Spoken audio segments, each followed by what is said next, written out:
1000 заказов, ловят через 2 бетонные стены. Не лучшие, но нормальные микрофоны. Максимально классический форм-фактор, независимое подключение и отличный запас громкости. Я вообще не помню, чтобы Halo выпускала плохие продукты. Хотя эти беспроводные наушники, конечно, слегка посредственны. Но учитывая ценник, это просто предложение неописуемой щедрости. Как говорят, все гениальное просто. Сейчас о них подробно расскажу. Tube 785, всем привет, вы на канале Польза.нет, меня зовут Саня. Ежемесячно я разыгрываю 5 ми-бендов 5 серии за лайк, подписку и комментарий к любому видео. Конкурсов под конец месяца всегда много, все условия в описании. В прошлом месяце разыграл 15 девайсов, в этом разыграю минимум 10. А сегодня я расскажу вам о беспроводных наушниках Xiaomi Halo GT3. И по мне сходу, они слегка упрощенная версия наушников Halo GT5, но звук они выводят лучше. Об этом всем в конце. Пакинг, ничего не меняется, эконом, но не ультра. Стильненько. Внутри кейс для зарядки наушников, амбушюры не самого худшего качества, а главное, они стандартные по размеру. Коротенький кабель для зарядки форм-фактора Type-C и инструкция, в том числе на английском языке. Бокс из черного матового пластика. По боксу. На фронтальной стороне красуются 3 диода индикации блока зарядки, скорее они более тусклые, чем яркие, информативные и не бесячие. Вес и размер бокса вы сейчас видите, как и наушников. Внутри аккумулятор на 600 мАч,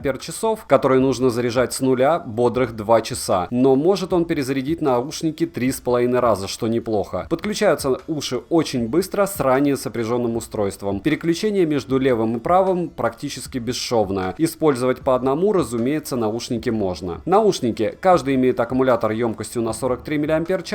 Заряжаются в боксе они до 100% за час. На 100% громкости играют чуть больше 3 часов 10 минут. На 50% громкости они вывозят 4 часа 10 минут, что очень даже неплохо. И я слышал, что есть пользователи, которые могут слушать эти наушники на 100% громкости долго, но я могу слушать их максимум на 80%, и все мои знакомые тоже. Не длительно, конечно, можно выкрутить и на максимум, но не дольше, чем на 10 минут, иначе просто тупо слух начнешь портить. Форма Copy-Paste Xiaomi QCY T10, но возможно это даже разные производственные линии, от того, что на 1 мм ножка у Halo длиннее. По факту форма здесь беспроигрышная, понятно, что детям это дело не зайдет, но в целом даже очень удобно, универсальная форма. Управление сенсорное, ложных нажатий я не ловил. По функциям play-пауза, сброс звонка, ответ на звонок, переключение треков и вызов голосового ассистента. Изменения громкости нет, как и нет функции активации какого-либо игрового режима. Есть номинальная, не самая плохая защита от влаги IPX4, понятно, что только для наушников. У бокса никакой защиты от влаги нет, но хоть что-то. Пота наушники не боятся. Bluetooth версии 5.0, новый какой-то там реинкарнации, на которую не стоит обращать внимание, он просто нормальный. Поддержка только кодека SBC, никакого AAC здесь даже нет. И что удивительно, звук это дело не портит, но об этом далее. Обрывов и фризов в паре с Huawei P40 Pro, OnePlus 7T Pro и Pixel 4 я не ловил даже в торговых центрах. Лично у меня в PUBG, танках и YouTube заметной задержки не было. Вот вам пример задержки.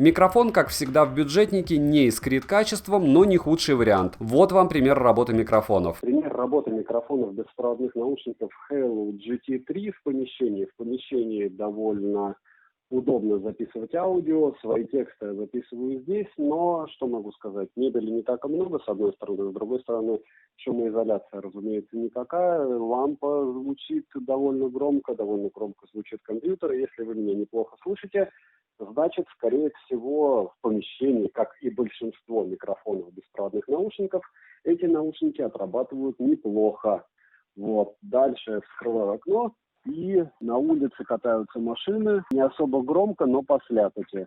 достаточно громко для того, чтобы вам было слышно, либо мешало во время разговоров. Звучание. Драйвера на 7,2 мм работают отлично. Ну а если выбирать между QCY T10, Halo GT5, у которого кодеки намного бодрее и краше, которые сами по себе играют даже очень ничего, и Halo GT3, я однозначно выберу Halo GT3. И вот в чем причина. Здесь не только упор на средний бас, за которым мы все бегаем, но есть и необрезанные высокие частоты с довольно чувствительной детализацией для такого форм-фактора, что крайне удивительно. Обычно это дело ждешь только от вкладышей. Запас громкости по мне отличный, но напоминаю, в блогосфере есть те, кому этой громкости показалось мало, и этот человек не один. На максималках уши у меня не хрипели, нет функции мультиподключения, нет беспроводной зарядки бокса, нет быстрой зарядки наушников или бокса, нет программы для обновления прошивки или переназначения тапов. В некоторых играх есть заметная задержка звука, но здесь проблема не в наушниках, а в играх. Нет сенсоров приближения, разумеется, нет активного шумоподавления и функции прозрачности. Есть, конечно же, активный шумодав CVC для микрофонов, но это чуть-чуть другое. Это не ANC. Цена по ссылке в описании к видео с бесплатной доставкой $21. С вычетом промокода на $2, который практически всегда можно найти в моем телеграм-канале для скидок в прикрепленном комментарии, а во время сейла в промике еще интереснее, аккурат будут $19. И это без вычета кэшбэков по карте и просто кэшбэков какого-нибудь сервиса. Резюмирую, советую эти наушники. Если вам они внешне зашли, идут под эгидой ничего лишнего и только хорошее. Да, не совсем маленький кейс. Да, плюшек мало, как и мало кодеков. Да, и микро не фонтан. Но учитывая, какой они выдают звук, по мне это отличный такой вариант. Если хотите чего подороже, посмотрите мой топ наушников дороже $100 по ссылке в правом верхнем углу. Или плейлист с топами. Их там 32. На все из топов есть отдельные обзоры. Если что понравится, можете посмотреть и почитать комментарии пользователей. Их там всегда хватает. Ну а супер-мега топовые беспроводные наушники на данный момент в районе до $200, по мне, по цене-качеству, это Meizu Pop Pro. Тоже по ссылке в правом верхнем углу можете посмотреть на них обзор. Приходите на стримы по воскресеньям в 18:00, ставьте лайк за труды, девайс сюда или нет, пользы отдаст ответ. Добра и удачи вам, дорогие друзья!